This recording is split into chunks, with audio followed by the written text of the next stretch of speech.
Ce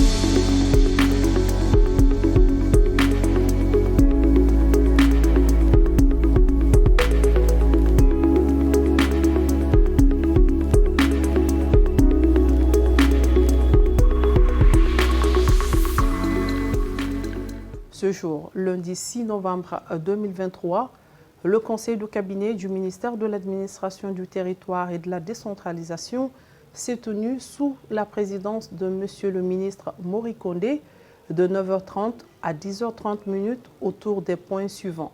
Suivi des instructions du précédent Conseil de cabinet, intervention des directeurs et chefs de service, communication de M. le ministre. Le Conseil de cabinet a débuté par la présentation de l'ordre du jour par M. le chef de cabinet pour adoption, du suivi des instructions du précédent Conseil de cabinet. Concernant le contrôle de la présence effective dans leur localité des cadres nommés par décret, M. le secrétaire général a informé le Conseil de la remontée par les gouverneurs et préfets des listes nominatives des 10 cadres, excepté celle de la préfecture de Dubreka, dont le préfet s'est engagé à transmettre dans un bref délai.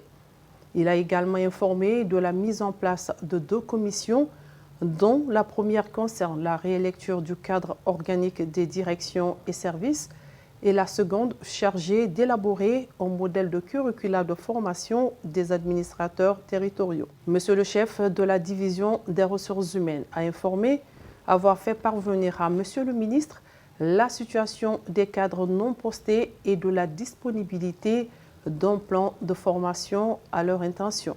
Des interventions des directeurs et chefs de service.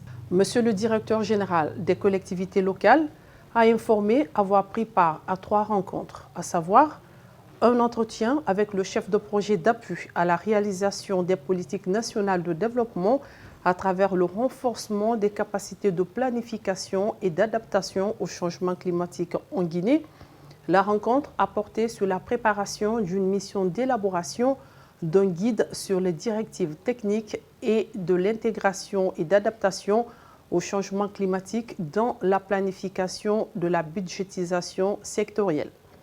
Une réunion d'échange avec le Fonds monétaire international FMI avec la participation des cadres des ministères du budget et des mines. L'objectif de la réunion était d'inclure des informations financières et budgétaires des communes dans l'analyse des données macroéconomiques et budgétaires de l'État guinéen. Une réunion de cadre de dialogue et de concertation de la mission d'appui à la mobilisation des ressources internes MAMRI. L'objectif était de faire le point sur la mise en œuvre des recommandations et instructions du dernier comité de pilotage de MAMRI.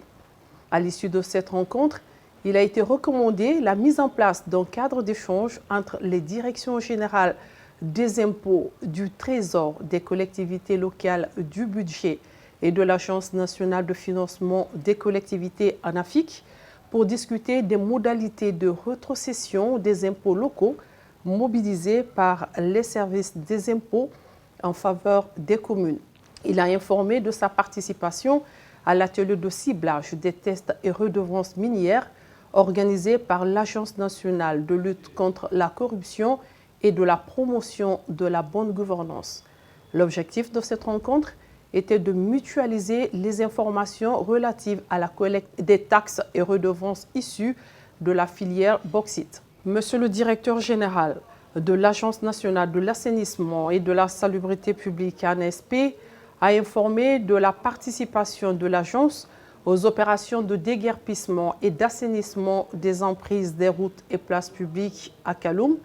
L'objectif de ces opérations est d'améliorer l'image de la commune.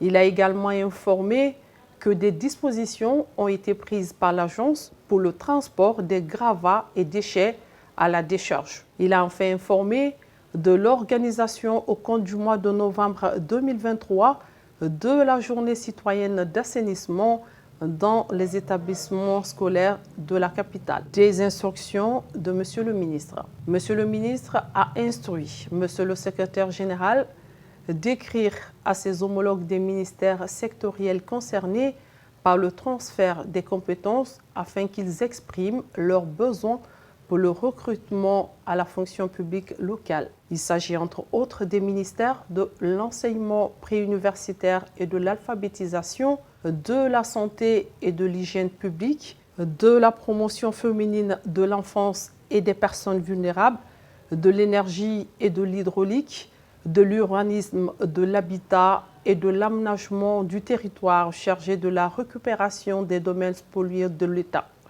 Il a instruit au directeur général de l'Agence nationale de l'assainissement et de la salubrité publique de se mettre en rapport avec la société Yassil Adamlar afin de proposer de nouvelles solutions pour la gestion des bacs à ordures et de revoir leur emplacement en dehors des principales artères.